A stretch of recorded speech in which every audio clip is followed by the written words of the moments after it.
中美之间的问题多得不得了，所以我觉得地缘战略的部分是双方有默契的，暂时不在这次会谈中间。对，所以我认为是暂时缓解，在两个人会面以前拉高的这种声势。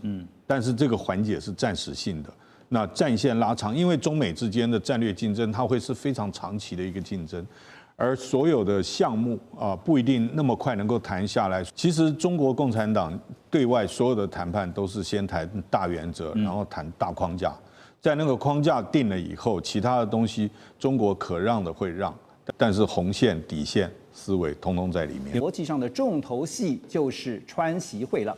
川普这次呢，他的亚洲行第3站到了南韩，但是呢，他不是去参加 APEC， 而最重要的，他先前一再强调。他会和中国大陆国家主席习近平见上一面，果然两人真的见上了一面，而且呢，会谈呢100分钟，虽然不如川普所说的希望谈到3到4个小时啊，但是呢，总算有谈。那么第3站南韩呢，并不是到APEC 去参加，而是在釜山和习近平来见面。睽违了6年的时间呢，这次谈了100分钟，到底有什么样的共识呢？我们说共识。如此啊，这是台湾《工商时报》整理出来，我们给大家看这个图表。在特别这次的经贸交手部分啊，关税的部分，美方取消对中国大陆加征的10%芬太尼的关税，而对中商品加征的24%的对等关税会继续暂停1年。另外呢，中方也会相对应的调整反制措施。双方也同意继续延长部分关税的排除措施。另外就是管制的部分，也就是我们常讲说卡脖子哈。那么美方暂停实施9月29号公布的出口管制50%穿透性的规则1年，中方则是暂停实施在10月9号提出的反制啊，也就是稀土出口管制这个措施，同样是延长1年。好，航运的部分呢，还有包括其他，特别是在芬太尼，刚刚有讲的芬太尼禁毒合作呢，现在美方说要看中方接下来怎么做啊，实际的做法呢，美方会继续的观察。而中方呢也会做出相对应的一些回应，后续还有一些进度。川普表示说，跟习近平在很多的重要问题上面都达成了共识，包括我们刚刚提到的稀土也好，还有呢，特别是买大豆这件事情啊。那么习近平则说呢，双方要尽快的细化和敲定后续的工作，将共识维护好以及落实好。预料下个礼拜呢，美中双方就会进行这个经贸相关协议的进一步洽谈。好，但是这次大家也关注到的一个台湾问题，这次没有谈到。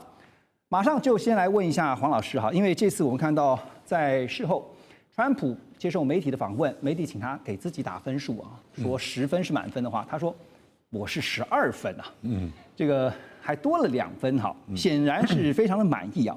我先问的是，中方跟美方各自要到了什么？我觉得双方都必须要对外说是满意的，是有成果的。那么各自得到什么？我觉得基本上是双方的谈判团队，双方从川普总统的2.0开始在处理对外关系，包括对中关系，基本上不是国安团队，而是经贸团队为主。那么所以经贸关系关税谈判、贸易谈判。主导了美国对外关系，是。那么跟中国大陆也是一样，这是第一个。第二个，我认为就是双方共同有默契的决定这次100分钟。我们看大家有戴耳机，戴耳机是同步口译，同步口译才能节省时间。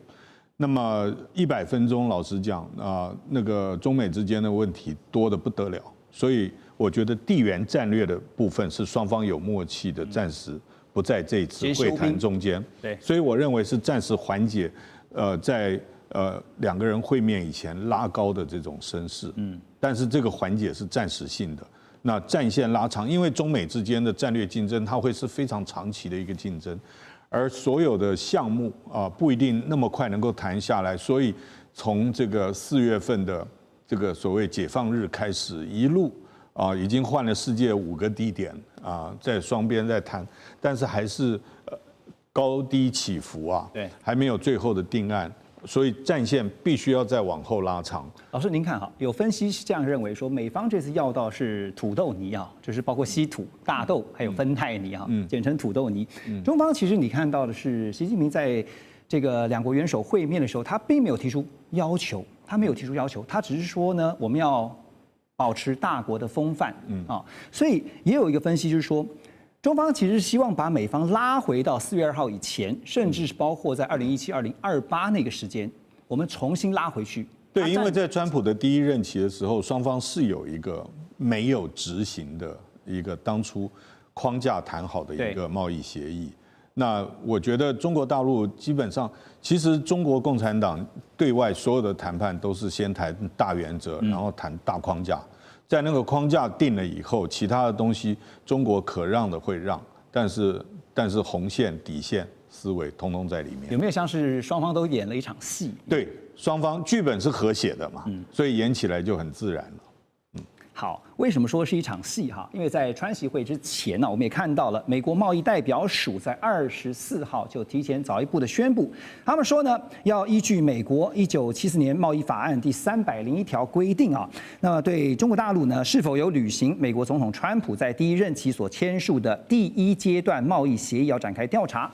而尽管我们看到这次结束的川习会达成了新一轮的贸易休兵，但是也听到了后来呢，这个美国贸易代表Greer 他就表示说，301条款调查将会持续的进行，为中国商品加征关税预做准备。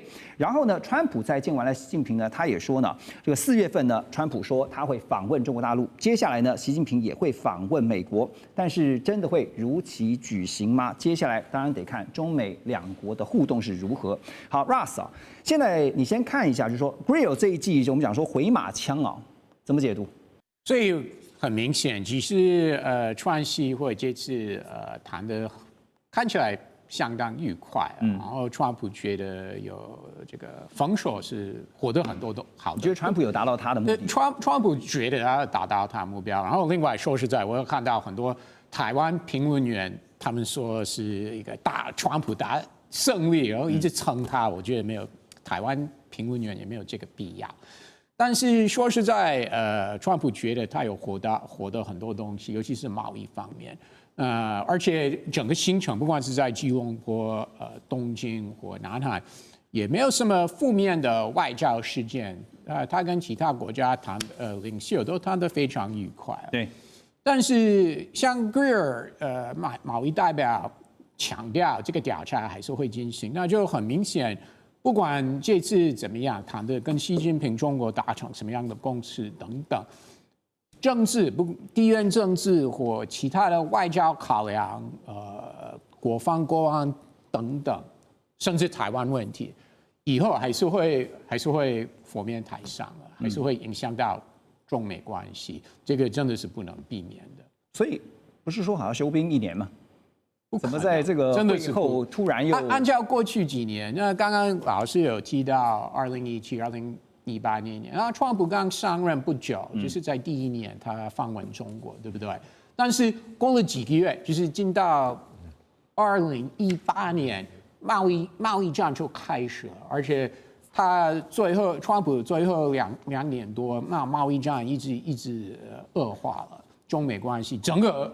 中美关系有恶化了，所以我们真的是要面对事实，那就是很有可能政治问题还是会影响到这个贸易关系。好，所以现在我们细看美中双方在这个贸易之间的交手哈，因为刚才特别提到了美国贸易署呢，他们也强调说未来要监督中方落实协议的情况，然后美中两国呢会设立工作组啊，确保落实打击芬太尼的相关措施。也就是说，在川习会大家所谈的一些部分，接下来就看怎么做，而不是看你怎么说了，对吧？但是我们有相关经验，尤其是在芬太尼和贸易这两个议题上，就是回到我刚说，回到川普第一个任期的时候，双方有讨论到这两个问题，有达成一些共识。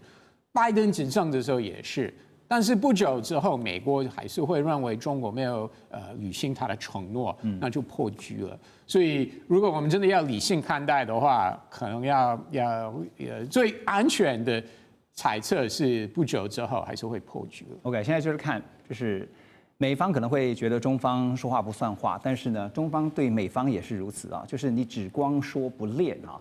所以接下来就看因为不是提到了吗？川普有特别提到说，他明年3月以后会到中国大陆去访问。接下来呢，就是习近平到美国访问，但也得看两国的互动吧。我个人会认为，一直到他们真的上飞机起飞之前，就不知道真的会不会成行。就像这一次的川习会，到最后一天才敲定是在釜山。是没错，因为虽然川普今年已经说了好多次，我会跟会跟习近平见面，但是一直到他真的上飞机去 APEC， 而且我们也一直不知道他会不会参加 APEC 的相关会议，那最后他没有。对，所以就是对川普来讲，就是 make a wish。至少先许个愿望，在明年3月以后能够到北京去访问。川普他展开了他的第2任期的首次亚洲行哦。那当然，大家关注的焦点呢，就是在这个 APEC， 就是在南韩举行的 APEC 上面呢，会不会来一趟习川会？好，那么最近也看到了，在这个川普行前呢，在同一时间就看到了美国贸易代表署呢，在川普出发的同一天，宣布启动301条款。针对中方有没有履行在2020年签署的这个美中第1阶段贸易协议，正式展开新一轮的调查。美国贸易代表署表示呢，他们认为中方并没有兑现非关税壁垒、市场准入，还有购买美国商品这些服务的承诺。所以现在大家都在看，奇怪了，这个川普不是才不断的向外界去强调说，他希望在30号这一天就能够看到中国大陆国家主席习近平，川习会是一定会成行的。但到目前为止啊，我们看到中方还是3缄其口，而且说有最新消息会及时告诉大家。这个及时啊，这个了解中文的就知道说，在最后一刻都可能会生变哈。所以美国现在祭出301啊，左老师觉得讲先兵后礼是吧？应该这样讲，就是说，这个是川普，我认为他主要的目的是这个国内，美国国内的需要。为什么这样说呢？因为其实这一段时间有很多人都认为，这个提出来所谓的 TACO， 就认为川普到了最后都会退让。是。第二个就是也有一些分析就认为说，川普实际上在跟中国大陆交手上其实是吃亏多于占便宜。那甚至说就是像这个 TikTok 这个交易呢，实际上只是满足川普的这个面子，但是美国并没有得到真实的好处。所以这样子的一种说法，其实会让川普面临很大的一个压力。就如果他最后跟习近平谈判之后没有一个具体的让步，或者没有重大的突破，那么他其实再回到这个美国国内是很难交代的。对，所以他等于就先把这个东西端出来，就表示说他还有做了一件让中国大陆觉得会有压力的事情，是展现川皇强硬的那一面。对，没错，就是要让他看起来很强硬。第二个，当然他也有一个实际上的需要，为什么呢？因为川普跟之前在他推动的这个所谓的就是所谓的这个对等关税，这个对等关税是根据美国紧急经济权利法。那这个目前正在美国的这个法院进行诉讼，万一最后最高法院宣判川普没有这样子一个授权，那他这些对于中国大陆科的这些30%、100%、30%的现状，100%的威胁都落空了，前功尽弃。所以他必须要通过其他的方法，包括像这个贸易扩张法里头的232条，或者像这一次301是根据美国1974年贸易法里头的条款，针对对手国不公平贸易行为的一种制裁。所以我想他也是一个自保，就不会使自己在谈判的时候看起来很脆弱，好像说他所说的事情最后会被美国法院推翻。对，所以其实讲到这个启动301的调查哈，刚刚我们特别提到的是针对什么非关税壁垒啊、市场准入啊，还有购买美国商品及服务啊，这个承诺没有兑现哈，那到底能查出这个是什么呢？老师？根据当时2020年1月15号美中当时所签订第一次美中的贸易协定里面有讲，就在2020年跟2021年这2年，美国要对中国出口2000亿美金以上的商品跟服务，那当时就有包括320亿美金的这个农产品，所以这个是非常明确的，但是中国并没有履行。那中国当时的理由是因为 COVID-19 呢。还有再加上是拜登政府执政了，所以我们就没有继续履行。那川普的意思是说，那如果当时的理由是存在，那现在这些理由不存在了，你应该要履行你当时的承诺。所以，诚如刚刚左老师讲，就是既然当时没有做到，那这就是我对美国农业选民的一个承诺。对，这个一定要实现，这是第一个。第二个呢是备案，如果我跟中国大陆谈你要买我的大豆的依据是什么？就是因为当时有美中第一阶的贸易协议，所以你要买，而你没有买，所以你没有履约，所以我要求你买美国的大豆是合理的，是有道理的。第三，万一这次的美中谈判不成的时候，我将来可以启动301的时候，我可以进行调查，我可以公开程序，让所有的意见广征，所有的民众的意见。最后我还可以，最后有个武器，我还埋了一个地雷在那里，我随时还是可以对你做出一个贸易的制裁。所以在川普的观念里面，贸易永远是他觉得最有效的手段。所以他跟记者讲说，我们美中本来就在贸易战当中，那你现在就在贸易当中，所以他这样的一个策略，我相信是有它的效果，在谈判前取得一个谈判的优势。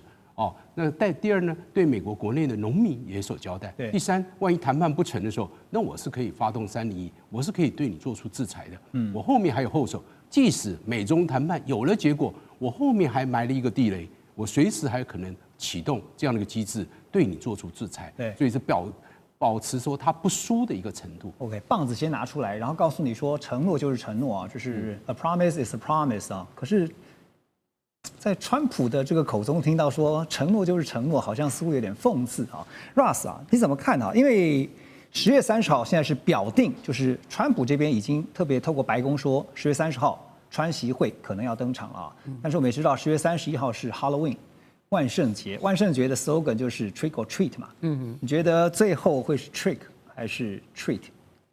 真的很难说了。至少他们会在 APEC 碰面。不管是在大场所合照的时候，你认为还是会见上的啊？当然至少会握手了。那会不会有1对1的会议？其实目前我们都川普希望要谈很久啊。对，这个也是一个挑战。对啊，如果没有提早搞定的话，那中方会觉得我们真的来不及准备。那你怎么会邀请我们在短几天之内准备一个2-3个钟头的会议？因为我们都知道，按照过去的前例啊，两国领导人开会的时候，不只是讨论一个议题而已。那虽然川普会想讨论贸易啊。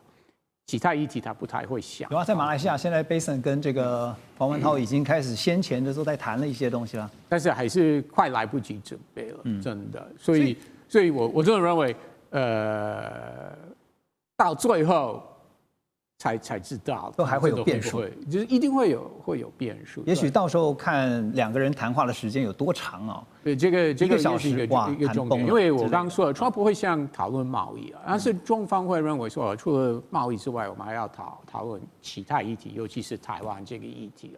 这个我们在台湾都知道，中方习近平一定会想讨论台湾。你觉得台湾议题会怎么谈？通常双方都会坚持他过去的立场，我相信中国会讲他的立场，或者川普会说，就是跟过去不管谁是总统，美方每次都会说，我们按照上个公报、台湾关系法又上保证我们政治，我们一中政治没有变，所以不支持台独会改为反对台独吗？其实讲难听一点，对川普来说，这些细节真的很不重要。只要这个大交易完成就可以。对他来说，我说反对台独或不支持台独有什么差别吗？当然，在台湾国内政治，那各政党都会对这件事情是非常非常敏感，对不对？大陆也对这些事情很敏感。对，因为但是对川普来说，这个真的是一个小细节。没错，因为对川普来讲，其实台湾可能是一个非常小的 issue 啊，因为他可能有更大的问题在处理，包括主要的竞争对手就是中国大陆这边稀土啦、大豆啦，还有科技竞争啦。还有，我不认同你的说法。台湾不是一个小议题，为什么呢？因为川普还是希望，如果真的要有一个台美贸易协定，台湾政府一定要答应。对美国大型的好大金额的投资，另外要购买多的美国武器等等，所以对川普来说，台湾还是有一个很重要的money 的来源。谢谢你这么爱台湾。说实话了，我继续要问你的就是说，因为很多的议题，其中包括了俄乌议题哈，因为现在传出，因为法新社是分析说，在俄乌战争的议题上面，川普呢希望哈，就是反而现在要转向寻求北京方面的支持。那他向媒体透露说呢，接下来啊，川普在南韩跟中国大陆国家主席习近平如果真有习川会的话呢，肯定会讨论如何结束俄乌战争。他也形容习近平是一个大国的强大领导人啊，对于普丁可以产生巨大的影响力啊。那对于这个习近平他的观察是说呢，习对这个乌克兰的战争哈也做了一些想法上的转变哈，所以这当中牵扯到非常复杂的计算或算计啊。你帮我们算一下。你觉得为什么中方要帮呢？美方以前川普说他自己就可以搞定啊，中方根本不会帮忙哦。你觉得不会帮？不会啊，从俄罗斯入侵乌克兰之后，就是2020年那个时候，已经有很多次那个时候拜登政府，不管是Blinken 国务卿或拜登总统等人，好多次公开说我们希望中国会帮忙，就是在俄乌方面帮忙。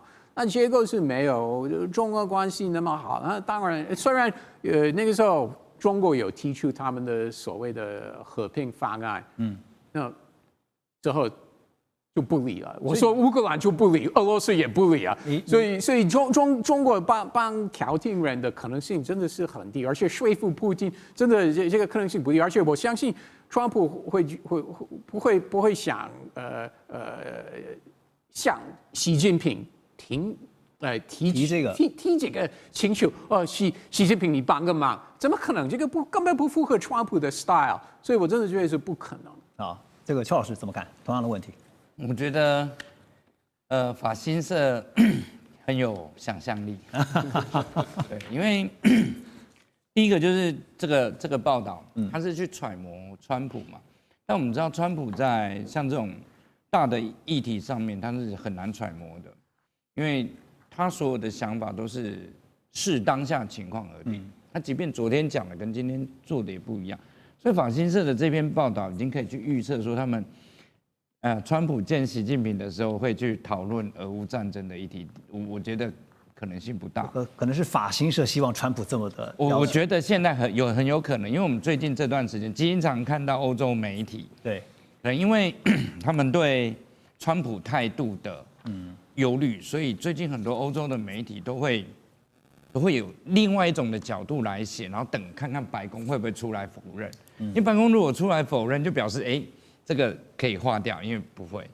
那这是很标准的操作，但是我认为川普跟习近平这次在 APEC 见面，主要还是要解决双方贸易的问题，扩充或延伸到其他。虽然川普自己对外讲说所有的问题都可以解决，但我不认为，因为你谈判的时间就只有会谈时间就这么短，前置的时间到现在，双方贸易代表都还在吵架，那你要赶在这个时间点把很多的议案定下，我觉得很难。不过这次在这个川习，我们说姑且我们假设他是一定会上一会的哈。那在这之前呢，大家也在看，包括刚刚提到说传出法新社有这样的一个看法，这样的分析啊。那《华尔街日报》也有分析啊，他是说呢，华尔街是说，习近平对川普的新策略是借鉴川普的极限施压，就是给予更强硬的回击，以便在川普的面前呢占据筹码，同时展现实力和不可预测性。中文讲的就是以子之矛攻子之盾啊。而且呢，《华尔街日报》也说呢，习近平相信这些都是川普所欣赏的特质。先前我们也曾经讨论过嘛，就是川普喜欢那种硬汉的角色哈，你越是硬，他越欣赏你，你是一条汉子哈。好，那所以看到说10月9号呢，中国大陆的商务部就对稀土出口进行广泛的这个限制，然后呢，最近呢也投下了重磅的炸弹啊，只是中方呢要以前所未有的这个力度来反击美国，所以现在大家都在看的是，中方这次的战略似乎跟以前不太一样哈，也就是刚刚我们提到的以子之矛攻子之盾这样的一个战略，邱老师怎么看？我觉得倒不能说以子之矛攻子之盾了，因为就中美双方贸易之间的摩擦，或者是贸易关税上面的对抗，中方的态度，他们不断的 repeat 重复一个态度，就是中美之间的贸易问题必须要秉持平等互利、相互尊重。对，这个是中方在贸易问题上面的底线，就是你美国不管用什么样的方式，但是中方的要求其实就只有一个：平等互利、相互尊重，而且一贯的最近又加上反对单边制裁。那为什么反对单边制裁？最主要就是为什么这一波忽然中方的包含稀土的反制，或者是比如说港口税这个反制这么及时而强烈？其实就是我们都认为啦，就是我们都认为，其实美中现在正处于谈判阶段，对，正在谈判中。因为我们看一路，包含何立峰跟贝森特，不管在世界各个不同的区域，其实不断的在商讨。但是你在谈判中，美方不断的加单边制裁，不断的加码，不断的加条件，甚至现在301调查都出来。那在中国传统的做法就是，我们现在坐下来谈，那我们应该维持一个很好的氛围。没错。但是你在我们双方一边谈的过程里面，你还一直射飞镖，各种扰乱这个谈判干扰。那对川普来说，这个叫做交易的艺术；但是对中国来说，这个违反了中国他们就是中国传统上面来者是客。对，我们既然你已经答应我们要坐下来谈，结果我们一边谈，不管谈的高兴还是谈不高兴，你还一边不断的施加单边的制裁，所以最后我们最近经常听到就是打奉陪到底，谈大门敞开。现在中国的应对方式就是这样，但是对西方的这些媒体或西方的我们看，不管是《华尔街日报》或者是 BBC 或者是《经济学人》，他们在观察这一场谈判的过程里面，他们比较没有办法去抓住这个谈判，其实从2022年就开始，对，它并不是一个现在才刚开始发生的事情。就严格来说，中国跟美国之间的贸易摩擦，其实从更早之前，其实2020年就开始一路到现在，这中间谈了很多次，讲了很多的东西，但是不断的在 renew， 没有办法得到一个结果。所以我觉得对现在中方来说，他们谈判的耐心也即将要耗尽。对，所以开始慢慢从一开始，我们如果大家还有印象的话，川普在1.0版的时候的关税或者是贸易制裁，中方几乎是全盘接受。就是我展现诚意嘛，那大家坐下来谈，有问题我们尝试解决这个问题，所以才会有之前签的什么要买350亿。但是因为就是在过程当中吃了亏了哈，然后学到了教训了。那现在你说中方会不会再去重复上一次那个版？不可能，绝对不可能。对，所以其实在这个中美两强的这样的一个竞争之下，现在我们看的像老师刚刚提到的，谈判可能只是一个点啊，就是在APEC 的元首会就是一个点，但是我们必须拉长看整个线，乃至于后续怎么样在竞争的过程当中增加自己的底气，其中科技是关键。川普他已经要进行亚洲行了，因为在第2任期他的第一次亚洲行，这一次呢要飞到马来西亚，还有包括日本，最后到南韩去参加 APEC。美东时间24号，川普是在晚上11点出发。在北京时间的10月30号，因为这2天也听到白宫发言人说啊，30号这一天呢，就会来个元首会啊，这个川习会会登场，但是到底会不会碰面？目前中方这边呢，还是3缄其口。好，综合澎湃新闻这些陆媒的报道哈，大陆外交部在例行记者会上呢，也被问到了，说 APEC 期间呢，中美2国的元首哈，2位老大要不要见面啊？这个外交部的发言人郭家坤并没有直接回应，只表示说呢，中美双方就2国元首会晤保持着密切沟通，如果有进一步消息，中方将会及时发布。不知道大家有没有看到？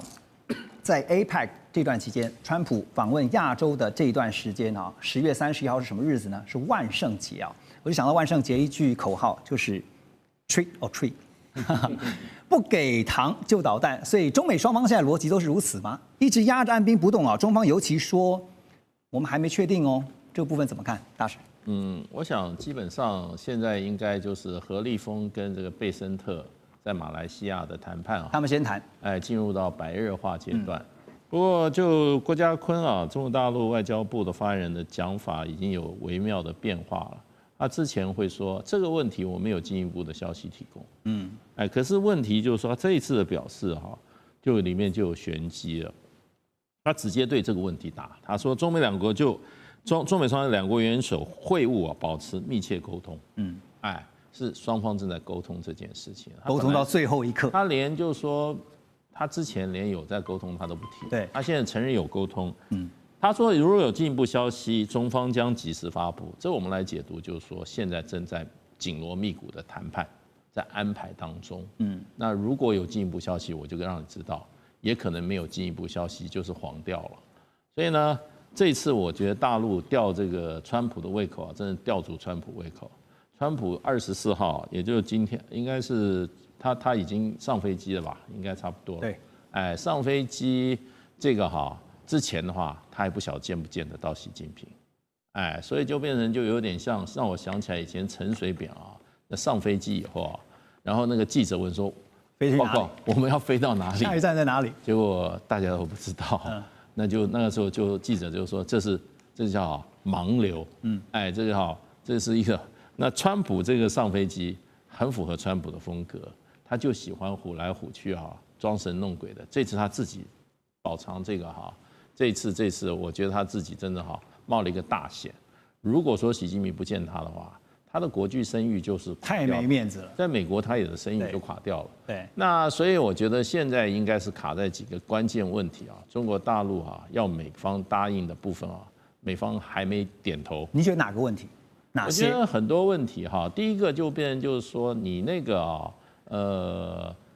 谈好的事情，不要事后再继续来怎么样改变，出尔反尔。然后你那个100%的关税的话，你不要提了，关税就是照9月14、9月15上一次何立峰跟这个贝森特谈的，是维持原状那你要中国大陆买这些黄豆然后这个中国大陆在稀土的问题上。我觉得中国大陆顶多在黄豆上面对美国有一点怎么讲呢？正面的回应。那外传就是说有关台湾问题要美方表态这一点，我觉得倒是很有可能，因为现在美国不管是我们前一阵子兰德公司也好，还有最近这个Times 杂志也好，都对台湾问题提出了很突破性的看法。没错。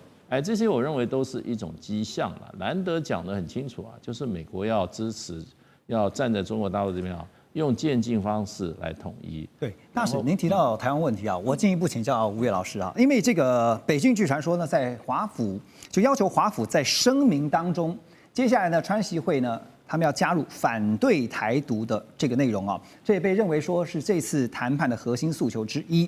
当然，川普呢，他有一个最新的对外表示，在上飞机前，他也被媒体问到了，他说他会跟习近平谈到台湾，可是他的语带这个保留的是说呢，他说我很尊重台湾，这真的是说的模棱两可尊重台湾跟到时候怎么谈台湾议题。所以吴越老师，您觉得因为现在大家都在看的一件事情，就是未来的声明，一个是反对台独，一个是向来的不支持台独这次会摊牌吗？我想会不会摊牌取决于双方的互动嘛。那台湾问题应该算是美中关系当中最关键、最敏感、最核心的议题。对，所谓关键、敏感、核心，就是美中不会因为科技、贸易、新疆、香港问题的误判而开战。美中很有可能因为台湾问题误判而开战。可是台湾问题在当前的美中关系里面，并不是最优先、最迫切、必须要解决的问题。所以我们把这两个部分，它的重要性、敏感性跟它的迫切性，要做适度的区隔。这第一个。那第二个来讲的话，那中方一定会表达他对于所谓希望美方能够把传统的不支持台独，更进一步的能够强调所谓反对台独嘛。那当然，言语诉求，中方会有这种诉求是可以理解，甚至也一定会要求美方也要支持中国的统一嘛。但是中方更关注的一定是什么？重点不是你怎么讲的问题，重点你是怎么来落实、怎么做的问题。因此，未来的美台关系是怎么样来推展？怎么样的美台关系在美中关系这个太平洋大两岸当中不会有误判，不会有所谓分歧？不会产生一些所谓意外，这才是他们关注的重点。所以，我们如果很客观的讲，如果美中关系就台湾问题怎么样来避免误判，怎么防范意外，怎么能够有效管控这个分歧。如果要达成这一个部分，显然是比较容易的。但是如果想在美中之间针对台湾的一些包括重大的议题，想要获得的成果跟进展，我短期内看不出双方有这种可能。但是在您刚刚提到，就是不支持台独跟反对台独啊，光是这个改变上面，可能就有非常大的变化。但是一方面，正是因为他是川普总统，所以有可能做这种交易；另外一方面，也正是因为他是川普总统，所以有时候讲话也未必完全可信的。了解，所以这个交易的逻辑哈，因为川普不是有一本交易的艺术嘛，这个背后交易的逻辑，而且他特别强调是大交易啊，而且还特别在行前呢，透过白宫不是说了吗？希望有一段比较长时间的对话哈。所以上这个您怎么看？因为风传媒整理报道说，这一趟亚洲行啊，被白宫是视为是重塑川普第2任期国际秩序的重要节点。因为这次也看到了 Basin 也随行出访啊，在马来西亚先跟何立峰来会晤，为贸易的谈判来铺路。而根据行程呢，川普是先在马来西亚跟马来西亚总理会面，然后再到东京跟刚当选的这个高市早苗首相来见面，最后是到了南韩跟李在明讨论汽车关税。但是关键点还是在于跟中国大陆国家主席习近平的见面啊。没错，其实现在这么样的定义高格调说川普此行会把他的印太新秩序建立好，是什么新秩序？是这样吗？首先，我们现在来看，长久以来美国包括在川普前的印太新秩序，印太的这个秩序怎么建立的？首先，最核心是军事力量，特别是在日韩、菲律宾这种包括台湾的这个部分的低岛链的这个部分结盟。第二个，还是在传统在美元美债的所谓的金融经济的框架，全世界流动，而且这里头包括货币的汇率的施压等等，这是它的第2个武器。第3个就是比较新的关税战，在川普在的这其中哈，然后其他的部分，无论是一些所谓的这个区域组织的加盟啊等等，这都是政治手段，基本上很少美国给钱，都是给一些 speech 而已。当然，我认为这一次我有看到还是最新厉害的，就是稳定币。我觉得稳定币的部分是过去从来没有，是川普就任之后，而且现在看起来确实一个大杀招，是配合美元美债多了一个稳定币。特别现在在东欧还有亚洲地区当中，为了要回避正式汇率当中大幅度的金钱，各国的货币流向稳定币，甚至开始解决美债。所以中国大陆为什么马上终止了包括原来香港严厉的这个稳定币的条例，而且也终止了包括阿里巴巴跟腾讯本来在下个礼拜就即将要发行稳定币的计划全部停，因为发现这可能是美国现在很新的亚太新秩序的金融战略手段。所以现在我们看，那能不能形成新的呢？在这个框架上，我们看了半天，好像也没那么容易，不是川普去巡残罪走一走之后谈一谈签就完成了。因为最大的问题，我们知道新秩序，所谓秩序就是要有 sequence。有个顺序，以我讲中国大陆来这次15比例来说，过去中国大陆它其实是一个所谓的制造大国，15我们看到它要变成科技强国，以前是世界工厂，15之后要变成全球的产业链的链主，这个就是我们感受到的这个所谓的新秩序的轮廓，目标清楚，顺序清楚。对。可是，在美国，我们刚刚讲，虽然军事这些，可是你说谁是破坏这个秩序跟 sequence 的人呢？就是川普嘛，他是调来调去，调来调去，改来改去。所以你真正要完成一个秩序，你首先川普的思路就要有秩序，否则底下的爪牙们也很难推动。军事推动了，又突然被你刹车。所以在这个过程里头，包括现在的很多人士有很多的部分说法，单最重要，亚太新秩序的关键。共众所接任是台湾，特别两岸的敏感，台湾会是川普亚太新秩序的核心点。然后刚刚吴常老师所提到，吴岳老师所提到的这个冲突点吗？迫切点吗？跟中最后是一切的支点吗？看起来不见得哦。所以这里头看起来，我觉得这此行的亚太新秩序还是海市蜃楼，还要努力。亚太新秩序哈，其实也不难理解，就是对于美国来讲，简单逻辑就是在全球称霸，包括连印太。亚太地区都要称霸，当霸主，但是呢，会不会像以前一样，还是一样永远当老大？可能吗？马上回来。大陆商务部呢，已经对全球发出的这个稀土出口管制公告第61号的第6条就规定，境外特定出口经营者申请两用物资，也就是民用跟军用，那当然多半都指的是稀土啊，这个出口许可的有关文件都要以中文为准。现在不但是要学汉学，还要学中文啊！因为呢，申请表格你必须用中文填写，否则不过关。好，那么最近呢也看到了，川普和澳洲总理 Venice 呢，在20号正式签署了稀土与关键矿产的合作协议啊，计划的总额高达85亿美元，大概是新台币2600亿左右。川普也表示呢，美国希望并且正在积极建造一条不依赖中国大陆的供应链，而且他还预告，他说1年后美国的稀土和关键矿产将会多到不知道该怎么处理。听听他的话，真的是很夸张哈。来，我给大家看一下为什么川普一定要这么说。这个是2024年全球稀土量跟冶炼能力的对比啊，你可以发现呢，在2024年产量全球占比啊，中国大陆的稀土全球占比是70%，美国12%，那澳洲呢就刚刚提到的啊，跟美国来签署协议的，这全球是3.4%，加起来也差不多是15%而已，跟中国大陆的70%还是差很远的。另外就是缅甸了。好，另外呢就是半导体啊，因为我们常讲说稀土其实在半导体方面非常重要，在整个供应链你也可以看到是中国大陆的占比呢，大概都是超过了50%，甚至是6-7成以上。好，那更重要的是这个，来晶片制程。当中稀土应用的流程啊，包括矽晶片，包括前工程、后工程啊，这是相关的工序哈，其实跟稀土的冶炼过程很有关系。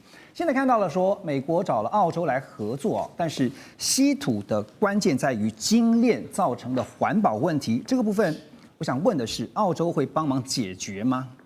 这个问题是澳洲有能力解决吗？想也不一定有能力。其实刚刚在何荣我们看到这些资料里头还蛮重要的，不只是这个比例，其实还包括了刚刚讲这里头非常非常关键，对于军用，对于包括半导体非常关键的重稀土的提炼，因为非常非常难。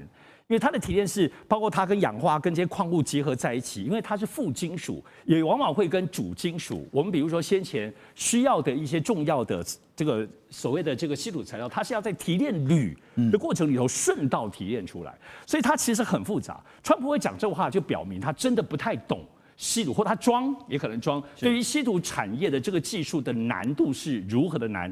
如果这么容易，其实美国是现在才知道稀土的问题吗？不知道，已经很久了。拜登时代就知道，为什么没有办法攻破？而且美国政府过去也不愿意自己拿钱来投资，是叫大家来投资。但是现在终于啦，还是有点突破。美国国防部已经正式的出钱投资了 Material AP， 是现在来讲是美国最大的这个稀土有提炼能力的，但是还没有到能够提炼重稀土。包括不只是刚刚澳洲，我自己比较关注的是现在他就紧盯着巴基斯坦的合作，因为巴基斯坦也提炼稀土，据说目前除了中国之外，拥有中国可能有最好的技术提炼能力的部分就巴基斯坦。所以最近美国为什么把印度踢到一边，很大的原因其实是为了稀土啊。所以在这个描述过程里头，我觉得它的最大关键还是要看现在中美对于稀土战这件事情不太一样。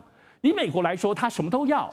对他来说，他的产业里头科技也要，军事也要，而且他的军工全部被卡住。但是中国现在在所谓，我想我们看到他的宣布里头，民用跟军用是泾渭分明的。乃至这稀土禁令出来之后呢，商务部很快就发缓和说，民用或商用的部分的话不会有太大的影响，它有些缓和。可是军用它咬得很死，也就是说中美两国对于军用民用是两个不同的圈圈交集起来的。比如说川普要的，美国政府要的是全部都包括，可是中国来讲军用是切开的。也就是这次包括川习会见面当中，美国要的稀土跟中国会给让的稀土，难道都依照美国？我认为不可能。对，而且我要知道，在稀土政策这件事情当中，中国不是准备你这次美国骂我才准备好，中国已经准备了多长？我认为超过10年以上的时间，包括研究如何对抗美国战略。所以在这出来的部分是对全世界震惊四座的，真的是定海神针和孙悟空的那一根。所以现在丢出来之后，也影响到整个欧盟，包括这是安氏半导体的部分，会触动有关于包括对荷兰的这里头就是稀土。也就是说，这点不只是美国哟。中国大陆现在拿出来，除了美国，还有包括欧洲针对性的荷兰，以及会不会影响整个欧盟对于半导体结合起来跟中国大陆造成制裁？美国制裁，欧盟制裁一个半导体，那中国有准备好用稀土这件事跟全世界为敌吗？对，我觉得这里后面还有很多战略思考，也会影响到美国的思考。相较之下，美国的需要其实是比较单纯、比较直接的，就给我。可是中国在用稀土政策后面的调整当中，你说只是迁就川习会这么表层的东西吗？没有，更深入、更层次，包括欧盟全部的策略，我甚至认为中国大陆都已经思考准备好了。对，因为稀土本身是一个根源的问题啊，就是说我们讲说美中的科技争霸，其实关键材料，尤其是稀土是非常重要的啊。那当然，这个除了稀土以外呢，会不会谈大豆？一定也会谈啊。最近也看到说，南华早报也报道说，美国的一个航运公司啊 ，Mason， 那他们的一艘这个货轮呢，叫曼努凯号，13号抵达了大陆宁波，在中方特别港务费生效当天就进行卸货啊，结果就被收取了446万人民币的费用这个大概是62万7千，将近8000的美元啊。那么业内普遍认为呢，这是中方特别港务费生效之后第一个被处罚的案例。而《纽约时报》中文网则报道说呢，目前有将近700种的美国药品至少使用一种只在中国大陆生产的化学原料。那最新的数据在中方这边海关总署也公布了，今年9月份呢，中国大陆从美国进口的大豆数量从去年同期170万吨，现在完全归零。9月份大豆进口总量是攀升到1287万吨啊！现在呢，不跟美国买，那跟谁买呢？包括像是南美洲的巴西跟阿根廷都成为中国大豆的新采购来源。所以接下来大家看的是，因为我刚刚提到了，包括药品哈，所以大豆之后，现在包括像药品跟化学材料，会不会成为另外一个新的战场？吴岳老师，您的观察？我想，像美中如果双方谈不定，当然从稀土到农产品，到有关于化学的我们所讲的原物料这个部分，都一定会成为重点。稀土其实开采并不难，稀土的关键在于说它的精炼是比较困难的。那这90%的精炼都是由在中国大陆来精炼，就算其他国家开采，你也必须要送到中国。澳洲也是精炼一样。那第二个，现在中国在很多的做法上也在学美国，就长臂的管辖权。所以你看它稀土，重点不是中文的问题。重点在于说，凡是不仅是境内管辖，境外稀土出口到外国，你有使用到一定比例的所谓中国的这样一个所谓出口的稀土跟技术，中国通通纳管，所以它也在进行所谓长臂管辖权的问题嘛，所以大家都在这个问题上都彼此之间的博弈嘛。大豆的问题，我觉得说应该是只要美中达成协议，这个问题应该是最好解决的。因为去年来讲的话，美国出口到中国到大豆占美国出口还有51%左右嘛，那现在降到0嘛。所以这只要美中能够谈定，我相信大豆基本上不是一个很困难的问题，只是因为大豆本身的生产的地方都是川普的主要的所谓选区，对，好，所以从这个角度来讲，双方就把它当成是一个谈判的要点嘛。那当然，你刚才所讲的，川普想做几个什么？第一个，他想做半导体嘛；第二个，他想做晶片嘛；第三个，他想做 AI。这3个大概还有军工企业，这4个大概都是跟稀土精炼有关。那第二个，川普一定想做什么？想做汽车嘛，想做制造业这个部分嘛，想做所谓造船嘛，这个部分也跟稀土有相关。那第三个，川普想做什么？川普一定想做有关于医药这个部分嘛。是。那医药这个部分当然原物料会有相关嘛。所以美中这个部分，它的所谓全面性的这样一个博弈，它目前为止仍然还在博弈持续当中。双方都是累积实力，而且双方都已经去运用到长臂管辖的部分的。那双方也大概都知道说，这个东西都是主轴。但是不破是底线，因为一旦破的话，对双方的承受度、冲击度非常大。中方现在就是如法炮制啊，美国怎么做，中国就怎么做。那打大豆的，因为大豆跟民生相关哦，你知道大豆这个所使用的相关的一些衍生性的产品非常的多哈，而且呢，讲到民生呢，10月底啊，因为美国一个非常重要的节就是我们刚刚讲的万圣节哈，现在你知道吗？一顶便装帽子呢，这个要价是30美元，大约台币是1000块钱哦。天哪，很难想象哈。那美国90%的万圣节商品呢，都含有中国大陆制造的零件。有一家这个万圣节用品的公司老板就表示说呢，大部分的儿童服装价格有可能会上涨3到4美元，成人的这个大人的服装上涨5到8美元。另外，在北卡，那这是全美家具之乡啊，北卡罗来纳州一家这个家具厂的执行长也说，这个产业的利润通常都只有4%到5%，但是他们已经连续5-6个月吸收全球关税的1半成本，现在没有什么利润空间了。所以呢，最终这些成本，抱歉，还是得转嫁给消费者。好，现在看到了，川普发动的全球关税战开始出现的效应，已经逐渐深入到是美国民间啊。可是单靠他现在要补贴啦，关税的收入 cover 得了吗？大使？应该是没有办法 cover 啊。那个基本上关税都是转嫁到消费者的，就是说这些进口商啊或中间商，他只会消化一部分，他没有办法全部消化，而且可能就一段时期。对，有人算过，大概差不多应该是差不多80%，基本上都是由消费者来转嫁。那事实上你算一下，现在美国大概给他的进口东西平均的进口的关税大概加到20%到25%了。对，那所以这个就是说这25%我们就算一个8折好了哈，如果是20的话，那16%。所以美国的这个各种物品它可能要增加16%，那最后由消费者负担。那现在问题就变成，他如果把中国大陆的如果这次没谈好，中国大陆所有物品变成100%的话，那基本上的话，很多货品会缺货，而不是说这个会涨价的问题啊，这个根本就不会进行交易了。美国总统川普呢，在接受福斯商业新闻网的采访时也坦言，他说对中国大陆发动的关税啊，这个威胁要征收的高关税是不可持续的。我们看到了，北京在祭出了稀土出口是采取事先审查这个措施之后呢，目前看起来是在12月1号才会正式的来实施，但是呢，具体的细节呢没有进一步的公布。而川普呢也一度要威胁呢，说从11月开始啊，要从中国大陆进口这些商品当中呢来加征100%的关税，甚至还扬言说 APEC 那么习川会就干脆也没见面的必要。但是我们也看到了，他后来改口表示，他说什么呢？他说跟习近平相处得很好了，认为美中之间没事的，但必须达成公平协议，而且他说这一定要公平。另外是美国的财长贝森特呢，他也表示，如果北京放弃最新的稀土出口管制计划，那么美方愿意延长对中商品高关税的暂停期限。目前说法是说大概再延3个月啊，不过中方会理会吗？好，贝森特最近也才言辞批评了中方的贸易谈判副代表李成钢。而就在我们录影的当下啊，有一个最新的消息，我来念给大家听，就是川普呢再度抛了一个震撼弹。他说从11月1号开始啊，因为是在美东时间17号签署的行政命令，11月1号开始对进口的中型还有重型卡车以及相关的零件课征25%的关税。而且对进口巴士要加征10%的关税。其实讲到了习川会，大家都在看这个川普好像是比较想见习近平啊，不过现在习近平就是按兵不动。可是看到美方似乎也只有一招，就是关税。聂老师 ，OK， 西洋拳、太极拳的这个搏斗已经非常清楚。太极拳打得很凶，打出去，3招就你讲的关税，还是关税嘛。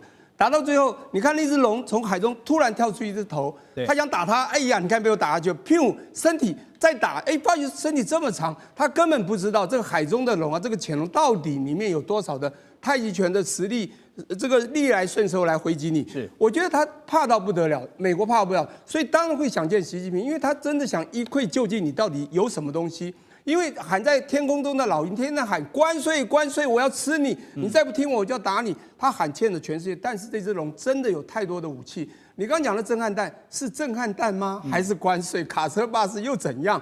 我跟你讲哈，讲得很清楚。他说你如果关税这个稀土禁令，这个他的62公报本，你这个严管啊、主审啊都给我放弃，我才不科你，才再给你延3个月。第一个延3个月没有意义，第二个100%也没有意义。大家去想一下，曾经都145%了。我现在在重点，美国其实慌了，但是其实中国也是慌了，才在10月9号丢出这才叫震撼弹，就是严管和主审。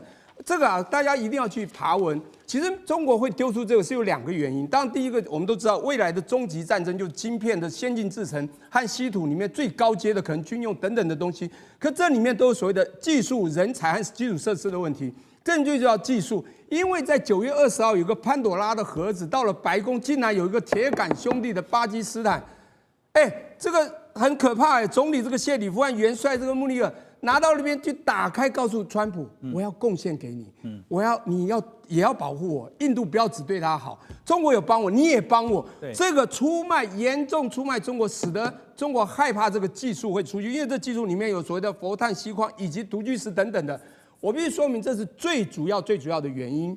这个巴基斯坦做一个很大的豪赌必输，但我要讲的是，那美国怎么办？中国当寄出来以后，刚好师出有名嘛。如果不是这件事，他师出无名，他随便打，还真的中到了贝森特讲的，他的敌对全世界，要毁坏全世界，其实完全师出有名啊。老师也看到是中方技术的，像是美方先前对中方所实施的这个常备管辖哈，那但现在都想说 APEC 到底见面有这么重要吗？见面如果真的能有实质的效果，那就算了嘛。你怎么看？我跟你讲 ，APEC 他们一定会想见面，是川普想见面。我们就可以想象，2013年呢，美国 shutdown 19天，其中在10月5号到7号，在印尼巴厘岛开了一个很重要的 APEC 第21次会议，亚太经合会议。讲不好听一点，全世界21个国家就是要稳定亚太的金融，当然也影响到整个国际经济。现在这个问题就是国际间经济这个亚太金融都不是最重点，就是中美贸易战。各位啊，当时奥巴马也要跟习近平刚上任的2003要见面，那是奥巴马第2任期。各位如果回想，当然这是过去式了。当时呢，奥巴马因为shutdown政府下他没有去，所以那时候一枝独秀就是习近平。这一次讲不好听，川普绝对会想去啊，那当然也希望能见到习近平，搞不好习近平。我当然不可能，但是也搞不好就不过去，然后让你一个表现。当然这个会议太重要，习近平还是会去，应该会见面，也会谈，但是谈不出东西，因为中国在后面的整个智囊团的策略在设计的时候，他们还有其他招式要出，因为这时候他已经稍赢了，他要乘胜追击，步步为营，要让美国真的赢不下去。所以 Ross 也觉得习川会见上一面吧？目前真的是很难讲啊，问题到最后都还有变数。当然了，第一，因为政府关门啊，或许最后其实川普放弃去亚洲这个亚洲行是还是有可能，那是真的。理由是要先处理内部。但是另外是如果他们没有足够时间来准备，那中方一定会拒绝啊。川普的想法态度个性又不一样，你给他一天几个小时准备时间，他应该会说 OK 没有问题，我还是给1对1跟习近平见面。但是中方这方面是比较谨慎、比较保守，所以他就是习近平本人或他幕僚，他们一定会需要几个礼拜准备的时间，所以我们真的是快来不及了。所以你觉得中方打出稀土牌是有效的吗？快答。没有，我觉得你觉得没有效？没有效。好，我进一步问你哈，因为这个财长贝森特他已经批评了，说北京的管制啊，说稀土出口是与世界对抗，他要拉着全球啊，跟着这个中国大陆来为敌哈。他也告诉媒体说呢，这对美国的盟友来说，他特别强调盟友来说是一个清楚的讯号，就是大家必须团结，而且我们将这么做哈。那当然呢，国务院旗下就是大陆国务院旗下的中国网也发表文章。他特别强调说呢，为什么会有这样的举动呢？就是因应境外组织把稀土转移到敏感领域的必要之举，而且这句话很重要，中国大陆正在成为全球稀土秩序的管理者。好，有一份资料研究是这样讲的哈，稀土交易所的指出呢，美国目前缺乏全面的基础设施来挑战中方的稀土主导地位。而且他们估计至少要大概到2040年才能够实施供应链的自主，就算乐观一点，也得在7年也就是2032才有办法实现。所以现在说，为了这个关税，美方大概有筹码打关税战，但是没有筹码打稀土战要团结网友怎么做？目前就是我觉得最大的问题不是中国可以设这些关税，问题是中国的相关业者还是要赚钱。他们不能不卖出去他们的东西，这些稀土，所以即使中方有设这些限制出口管制机制的话，迟早还是要答应业者把东西卖出去。好，你讲到一个关键，就是中方还是得要卖东西，对，那美方也是一样，他还是得要买东西，所以双方就盯在那个地方，不是吗？美国还是会继续买，其实这个有点像农产品一样，目前中国不买美国农产品，这个对美国农民也是对川普是非常大的冲击。但是中方还是要买这个东西，当然他们有别的选择，他们可以去巴西或阿根廷，但是他们比较就是业者也是比较希望可以继续买美国的商品。目前有看法是认为说关税大概只能换到大豆，他没有办法换到稀土，觉得？这个其实也要看川普跟习近平到底能不能见面。因为要记得一件事情，大家都知道 ，Trump is the best negotiator， 对不对？他自己认为，什么谈判，我是谈判王，对不对？只要是有机会进行谈判的话，对，什么都可以交换，达成共识。那你怎么看稀土本身存在的一个结构性的问题啊？因为我们说这个。